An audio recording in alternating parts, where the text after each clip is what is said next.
छूटे की भर सिनुरा महंगा भइले बाबा, चुनरी भइले अनमोल एही रे सिनुरावा के कारण बाबा, छूटी गईले अम्मा के गोद एही रे सिनुरावा के कारण बाबा, छूटी गईले अम्मा के गोद अम्मा के रोले गंगा बढ़ी गईली, बाबा के रोले यमुना फफैली, भैया के रोले घुटन भरी बनिया, भौजी के अखियों ना लोर एही रे सिनुरावा के कारण बाबा, छूटी गईले अम्मा के गोद एही रे सिनुरावा के कारण बाबा, छूटी गईले अम्मा के गोद बाबा जे दिहाले अनदान सोनावा, अम्मा जी लहरा पटोर भैया जे दिहाले हो हंसराज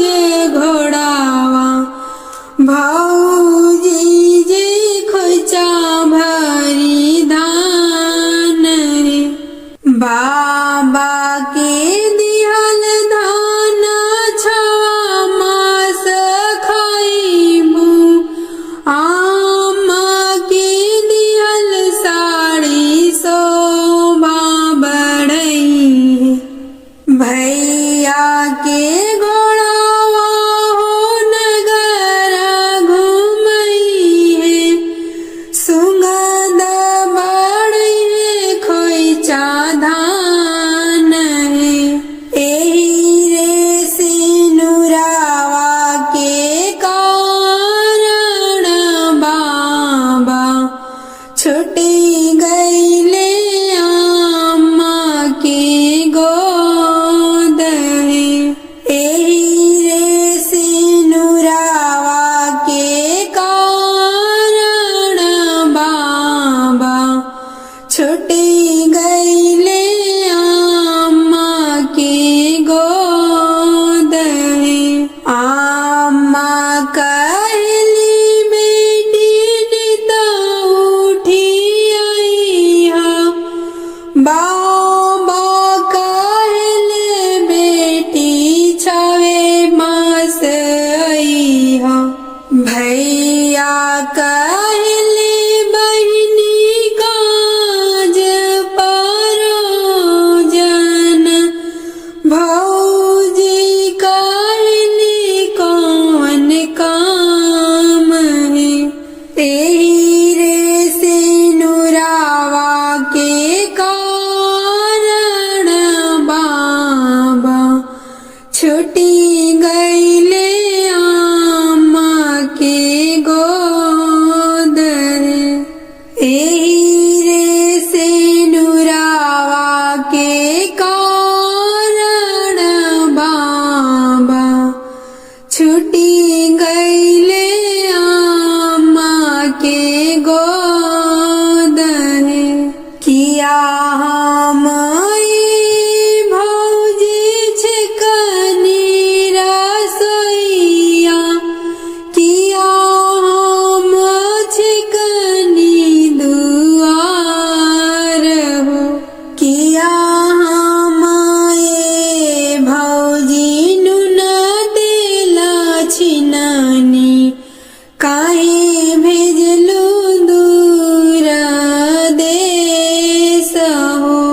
नाही मोराए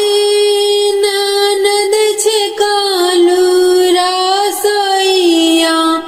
नाही मोरा छे कालू दुआर हो डोलिया के पीछे पीछे भैया जे जई है बेटी हई घर के सिंगार